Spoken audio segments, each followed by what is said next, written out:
आम्ही म्हणजे तुम्ही आम्ही सारे जना पोट आहे तोंड आहे जीव आहे सोस आहे चमचमीत गाण्याचा ते आम्ही सारे खवय्ये आम्ही सारे खवय्ये सारे खवय्ये आम्ही सारे खवय्ये एकमेका शिकवित नवे काही बनवावे किती किती चोचले ते जिभेत हे पुरवावे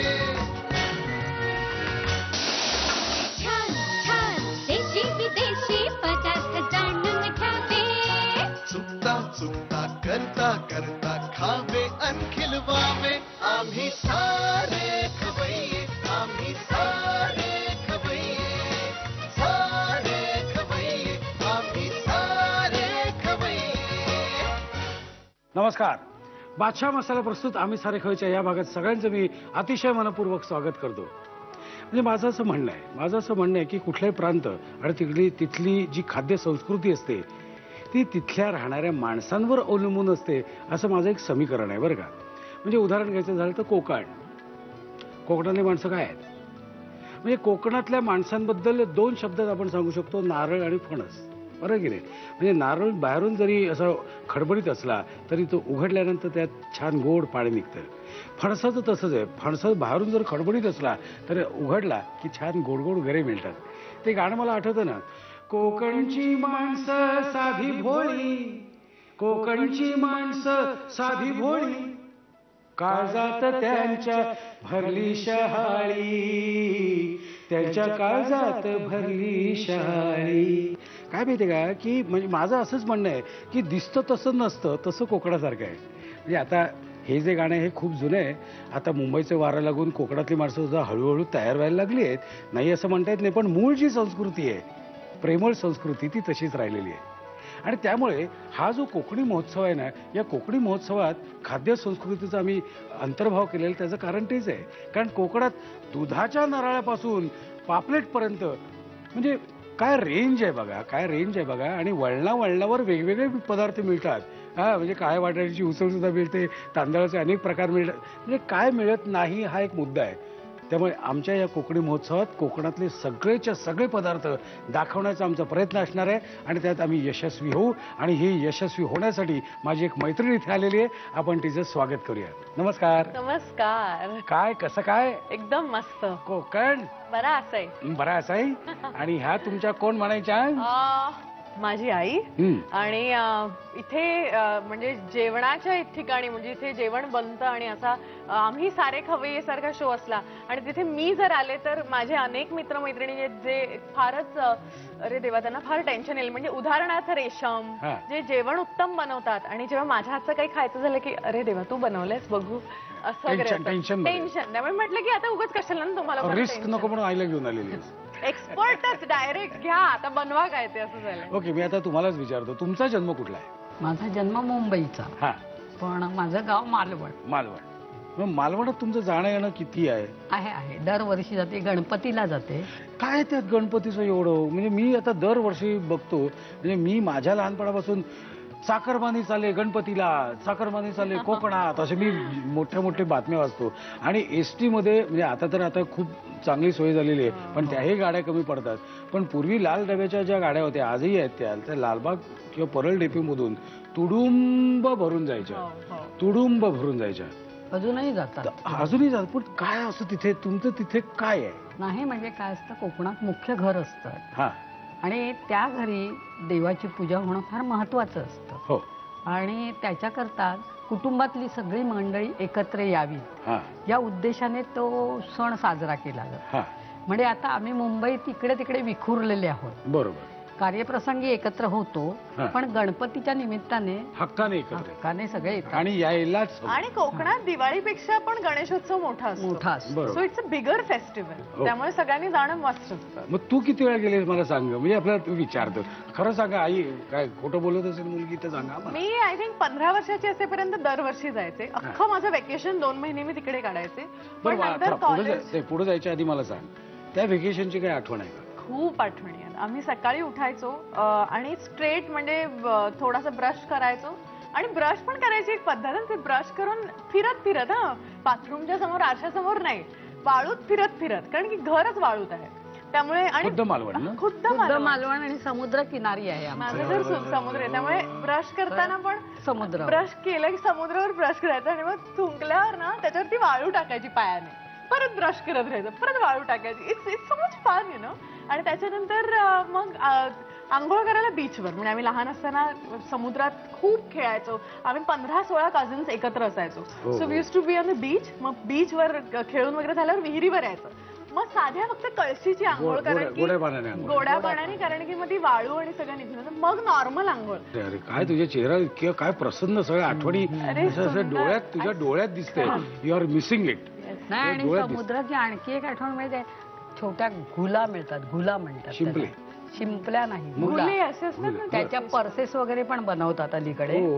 त्या आणायच्या त्या बॉईल करायच्यात त्याच्यात मीठ घालावंच लागायचं नाही कारण ऑलरेडी त्या समुद्राच्या त्या ह्याच्यातच असायच्यात वाळू आणि मग ते एक पिन किंवा सुई ती घ्यायची आणि काढायचं असं पटकन तोंडात ठेवायचं काढायचं पटकन तोंडात ठेवायचं हा उद्योग असायचा क्या बात आहे पण आज आमचे रसिक मंडळी खवय्ये वाट बघतायत की अस्सल अगदी मातीतलं मालवणी माणसं इथे आलेली आहेत आणि मालवणी माणसं मी तुला म्हणणार नाही मी आईना म्हणेन कारण तू काय बनवणार मला माहिती आहे अंदाज आलेला आहे पण न्यूयॉर्क चीज केक वगैरे असं सगळं माझ्याकडून एक्सपेक्टेड आहे त्यामुळे आईकडून मी एक्सपेक्ट करणार आहे आपण किचनकडे जायचं का आपली आजची पहिली रेसिपी काय आहे पहिली रेसिपी आहे ओल्या बोंबलांचं तिकलं ओल्या बोंबलांचं तिकलं त्याची काय स्पेशालिटी हो अतिशय कमी पदार्थात ते होतं बोंबील मेन असतो त्यातला आणि ते तुम्ही भाताबरोबर पण खाऊ शकता किंवा चपाती बरोबर पण खाऊ थोडं पातळ केलं की भाताबरोबर ओके ओके साहित्य आपण बघूया काय काय हे बोंबील ओले बोंबील चिरलेले हा मालवणी मसाला लसूण कोथिंबीर मीठ कोकम आणि ओल्या मिरच्या ओके साहित्य बघितले आता जाऊ बरं कृतीकडे जाण्यापूर्वी मला सांगा हिचं डायटिंग किती करते ही डायटिंग नाही तिचं डायटिंग ती स्वतःच करते म्हणजे आम्हाला सांगावं लागत नाही तिला जे काय खायचं असेल ते ती सांगते त्याप्रमाणे मी बनवून देते आमच्या आईच्या सानिध्यात डायटिंग करणं खूप कठीण आहे म्हणूनच विचारते खूप कठीण आहे कारण तिला मला समजावं लागतं अगं आई कारण बाकीच्या हिरोईन्सच्या आया बघितल्या आहेत मी नहीं बेबी मम्मा बहुत भूक लगी है नहीं बेबी तुम सिर्फ ज्यूस पिओगी अशा वगैरे असतात ना नाही नाही एवढं तुला खावंच लागेल अरे असं कसं चालेल ती कशी दिसेल स्क्रीनवर काही नाही आणि मी खूप टेस्टी जेवण बनवतो it's very tough for me okay आपलं तेल तापलेलं आहे आता पुढे काय करायचं मला सांगा आता यातल्या लसणाच्या या साधारण 8-9 पाकळ्या मी घेतलेल्या आहेत बरं ह्या टाकायच्या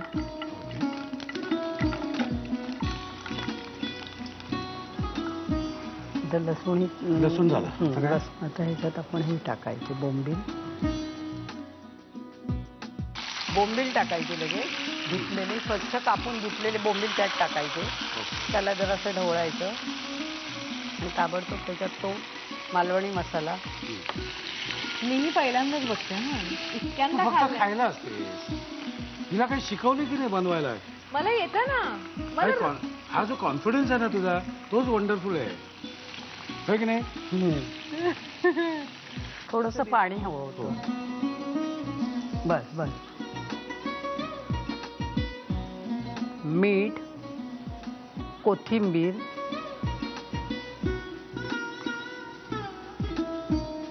ओके आता हे सगळं झालेलं आहे आता ह्याच्यावर काय झाकण ठेवायचं का आपल्याला हा थोडा वेळ 5-10 मिनिटं झाकण ठेवलं ओके की मंद आचेवर ते शिजेल व्यवस्थित ही कुठली पहिली रेसिपी म्हणाल तुम्ही ओल्या बोंबलाचं तिकलं ओल्या बोंबलाचं तिकलं ही रेसिपी कम्प्लीट झालेली आहे आणि उत्तम वास येतो आणि मला खावाच लागणार आहे ते पण दुसरी रेसिपी काय याची मला उत्सुकता आहेच पण तत्पूर्वी हे कसं बनवायचं ते लिहून घ्या साहित्य आणि कृती ओल्या बोंबलाचं तिखलं बनवण्यासाठी लागणारं साहित्य चिरलेले ओले बोंबील मालवणी मसाला लसूण कोथिंबीर मीठ आमसुलं आणि हिरव्या मिरच्या कृती प्रथम पॅन मध्ये तेल गरम करून त्यामध्ये 8 ते 10 पाकळ्या लसूण परतून घ्यावा त्यामध्ये चिरलेले बोंबील मालवणी मसाला हिरव्या मिरच्या आमसुलं मीठ कोथिंबीर आणि पाणी घालून शिजवून ओल्या बोंबलाचं तिखलं सर्व्ह करावं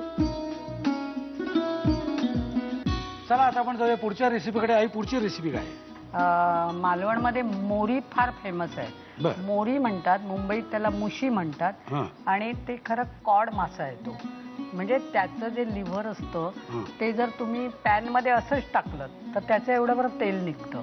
त्याला तेल घालावं लागत नाही फ्राय करताना. आणि ते तेल तुम्ही काढून समजा कोणाला संधिवात वगैरे असतो तेव्हा तुम्ही ते तेल लावू शकता. मोरीच्या माशाचं तेल, लिव्हरचं तेल काढलं तर हाडं म्हणजे सांधे बिंदे खणखणीत होतं.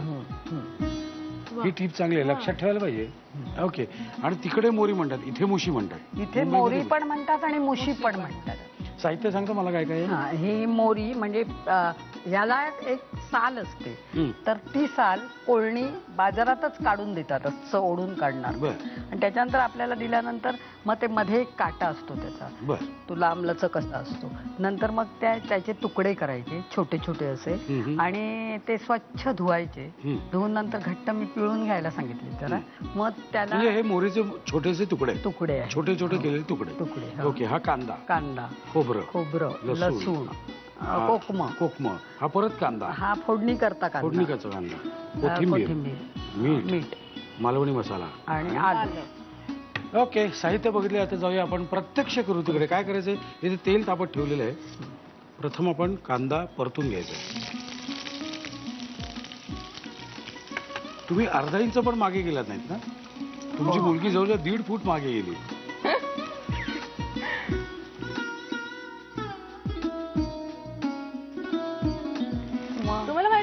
रिसेंटली तुम्ही मी करायचो ना तेव्हा मी जवळपास 9 वर्षानंतर गावाला जात होते आणि भरत आणि अंकुश होता, सुप्रिया पाठारे आणि असे आम्ही 4 जण. चल आता आपल्याला गॅप आहे मध्ये 1 दिवस तर आपण जाऊया. आणि ना मला आठवेच ना तिकडे गेल्यावर. म्हणलं अरे देवा काय करायचं ना. आणि आम्ही अख्ख्या गावात फिरत होतो आमचं घर शोधत. आणि तेव्हा कसं it was like 10 years back. म्हणजे तेव्हा अंकुशला आभाळमायामुळे ओळखत होते त्यातलं. आणि मी भरत बिरत काही कोणी ओळखायचंच नाही. तर आम्ही सगळ्यांना विचारतोय हो रेडकरांचं घर कुठे, तुम्हाला माहितीये का वगैरे. आम्ही नंतर हे दोघं खूप वैतागलेले. ह्याला काय अर्थ आहे, तुला तुझंच घर माहिती नाही, आपण गाडी एवढी भाड्यावर केली आणि कुठे तुझं घर वगैरे. तर मी त्यांना सांगितलं 1 मिनिट आपण एक काम करूया, जिथे मी खेळायला जायचे ना त्या मंदिरात आपण जाऊया, तिथून मला पायवाट माहितीये. मग त्यांनी ना मला एका मंदिराकडे नेलं. म्हणलं रामाचं मंदिर कुठे आहे. मग त्यांनी रामाच्या मंदिराकडे नेलं आणि ते एवढं मोठं होतं आणि नंतर ते एवढं छोटंसंच होतं. मी 9 वर्षानंतर गेली त्यामुळे मी वाढलेले. अरे एवढंच म्हणलं नाही हे मंदिर नाहीये. मध्ये मध्ये हिच्याकडे लक्ष दिलं पाहिजे. खोबरं घातलं. सो मग आम्ही गेलो. मग ते मंदिर सापडलं. तुला इथून माहितीये का. मग ना मला असं वाटलेलं आम्ही फटाफट जायचो कुंपण हे ते असं तसं करत. आणि मग आता म्हणलं आता चला हा एकच रस्ता मला माहितीये. आणि मग लोकांच्या दारातून, लोकांच्या बागेतून, डिगेतून, लहान मुलांच्या पायवाटेने मी त्या लोकांना नेलं. पण ते फाउंड इट सो स्वीट की परत लहान झाल्यासारखं त्यांना वाटलं. पण म्हणजे सापडलं घर. त्याच्यानंतर आम्ही तिकडे गेलो. माझ्या काकीने तिथे छान मस्त सुरमई बिरमई बनवला. त्याच्यानंतरचा प्रवास सुप्पच होता. बीचवर गेलो, बांगडे तळले. मग संध्याकाळी शहाळी पाडायला एका माणसाला बोलवलं. तो संध्याकाळी येतो. मग त्यांनी आमच्या माडाची शहाळी पाडली आणि मस्त. क्या बात आहे. ओके. आता हे कुठपर्यंत आलंय आपलं. आता हे झालं. आता आपल्याला काय करायचंय. आता दुसरं पातेलं ठेवावं लागेल आपल्याला. दुसरं हे लागेल. कढई किंवा कढईत त्याला फोडणी घालायला. नाही आपण आता हे मिक्सर मधून काढतो ना. हे आधी मिक्सर मधून काढून घ्या ना. म्हणजे आपलं ते तुमचं काय वाटण तयार. आमचं वाटण तयार झालंय बरं का. वाटण तयार झालेलं आहे. आता काय करायचं मला सांगा. मला एक उथळ असा बाऊल चालेल. जास्त उथळ नाहीये. चालेल पण चालणार आहे. ओके. हे काय करणार तुम्ही आता. ह्याला आता मी मसाला लावून घेते. बरं. आपला मालवणी मसाला. ओके. पण तोपर्यंत तुझं गाणं झालं तरी हरकत नाही. तू गातेच चांगली मला माहिती. पण आपलं मराठी गाणं नको. तिकडचं गाणं, कोकणातलं गाणं, मालवणी गाणं. खरं सांगू का एक ट्रिक आहे. मला मालवणी गाणं येत नाही. पण मी कुठलंही गाणं मालवणीत म्हणू शकते. फॉर एक्झाम्पल मी आणि माझ्या दोन्ही बहिणींचा हा खूप छंद होता की आम्ही कुठलंही गाणं मालवणीत करायचो. तर एक गाणं आहे कुछ कुछ होता है, सगळ्यांनाच माहितीये. आता कांदा टाकायचा. हा आधी आपलं महत्वाचं काम होऊन.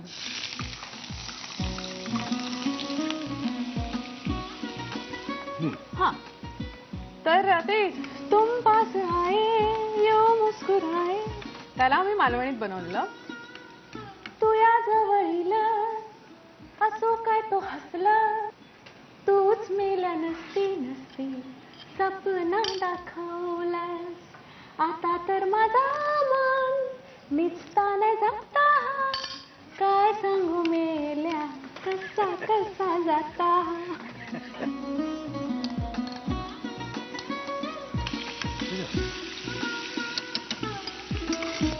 आता तुम्ही दरवर्षी कोकणात जातात बरोबर, पण म्हणजे आता गेली किती वर्ष जाताय तुम्ही? 30-40 वर्ष जातात. हो.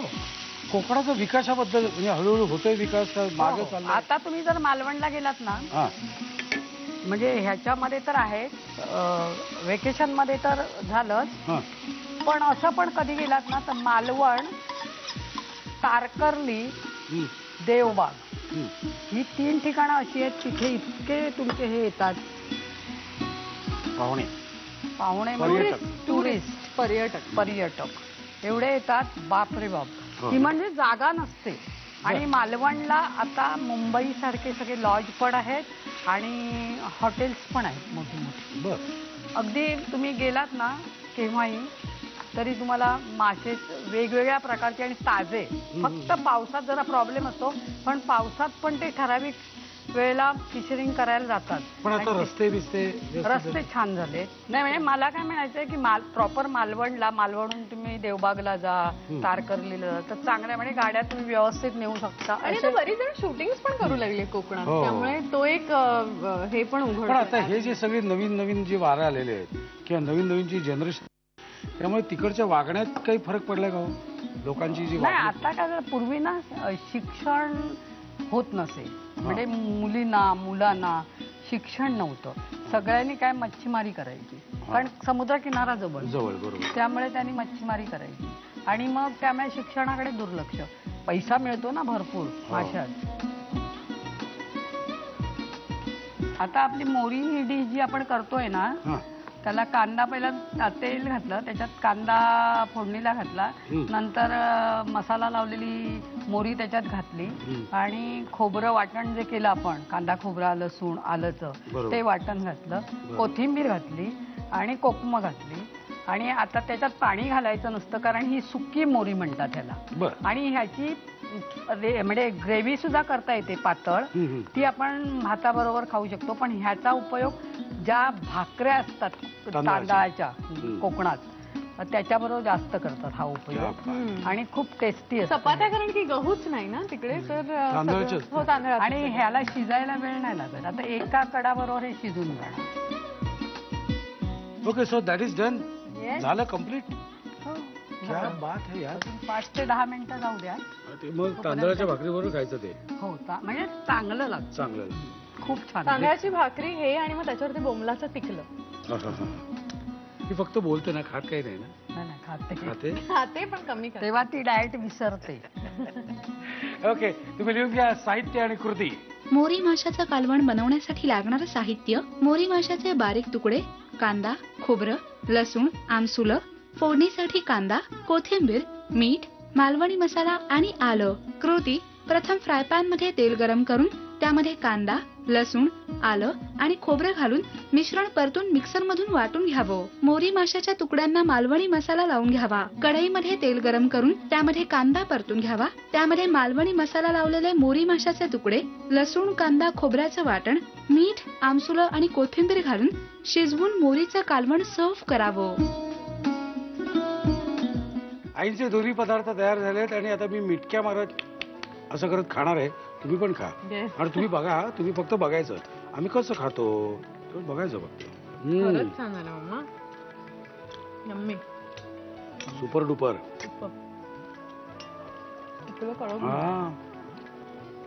पण दोन्ही पदार्थ अप्रतिम झालेले आहेत आणि भाताबरोबर ते असे खूप छान यम्मी असे सर्व दिशांनी असे असे सलायवा सुटलेला आहे.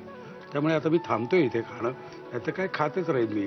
पण तुम्हाला महत्वाचं सांगायचं असं, तुमच्याकडे असं काही वेगळे पदार्थ असतील ना कोकणातले स्पेशल, तर लगेच लिहून पाठवा. आमच्याकडे जास्त वेळ नाहीये. हा, पटापट लिहून पाठवायचा. आमचा पत्ता लिहून घ्या. आम्ही सारे खवय्ये, Zee Marathi, post bag number 1, Andheri पूर्व, Mumbai 99, Bharat TVC, Zee marathi@znetwork.com. मला खात्री आहे तुम्ही पत्ता लिहून घेतलेला असणारच. आणि तुमच्यासाठी दोघींसाठी मिळून असं एक छोटीशी प्रेमाची भेट आणलेली आणि तुमचे दोघांचे मनापासून आभार. तुम्ही येऊन खूप छान पदार्थ दाखवले त्याबद्दल खूप माझ्यातर्फे आमच्या खव्यांतर्फे मनापासून आभार. थँक्यू. मला आम्ही सारे खवय्येवर आमंत्रित केल्यासाठी माझ्याकडून आणि आईकडून तुमचे खूप खूप आभार. आणि तुम्ही मला लवकरच नील डिसूजा परत येतोय ह्या सिनेमात पाहाल. कश्मीर महाजनीने ही फिल्म डिरेक्ट केली आहे. त्याबरोबरच खो खो नावाची केदार शिंदेची एक फिल्म आहे ज्याच्यात मी तुम्हाला दिसणार आहे.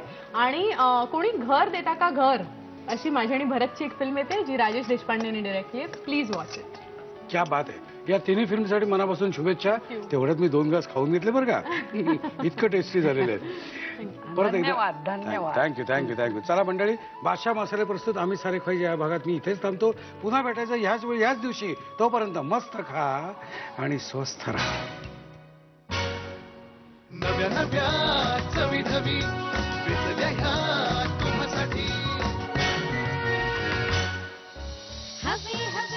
सत्यजित, तू काय बनवणार आहेस पहिल्यांदा? मी बनवणार आहे नारळ गुळाचा शिरा.